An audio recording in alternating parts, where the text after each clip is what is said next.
Hello, আজকে ঝিনুকের রান্নাঘরে তৈরি হচ্ছে পালং শাকের চচ্চড়ি। তাই প্রথমেই আমি পালং শাক, আলু, একটু মূলো আর একটু বেগুনকে কেটে রেখেছি। আর এখন তেলে লঙ্কা ফোড়ন দিয়ে তার মধ্যে একটু বড়ি দিয়ে ওটাকে আমি হালকা করে ভেজে নিচ্ছি। বড়িটা এখন মোটামুটি ভাজা হয়ে গেছে। এর মধ্যে আমি আলুগুলো দিয়ে একটু হালকা নেড়ে নেব।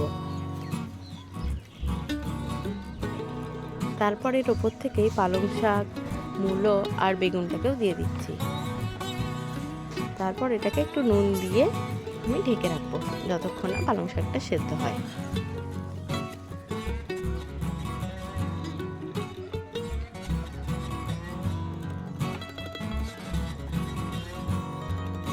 এখন আমার পালং শাক, বেগুন, আলু সবই প্রায় সেদ্ধ হয়ে আসছে। এই অবস্থাতেই আমি একটু চিনি অ্যাড করলাম আর যে মশলাটা দেবো সেটা অ্যাড করে দিচ্ছি। এর মধ্যে আমি একটু হলুদ, একটু জিরে আর একটু আদা বাটা ইউজ করেছি।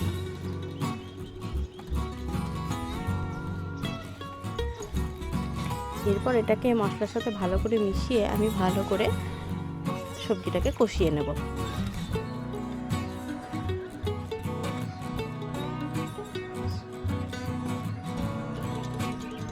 বেশ অনেকক্ষণ ধরেই আমি এখানে মশলাটাকে কষিয়েছি।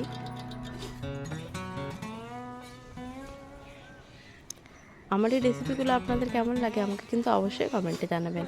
আর আপনারা কী ধরনের রেসিপি দেখতে চান সেটাও আমাকে কমেন্ট করে জানাবেন।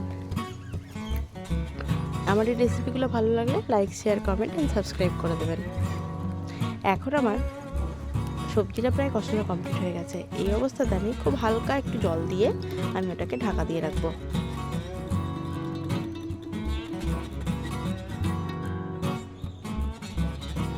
ব্যাস এভাবে ঢাকা দিয়ে খানিকক্ষণ ফুটিয়ে ঝোলটা মরে গেলে রেডি হয়ে যাবে আমাদের খুব সহজভাবে শীতকালের খুব পছন্দের সবার একটা সবজি পালং শাকের তরকারি।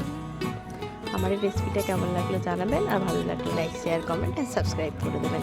Thank you.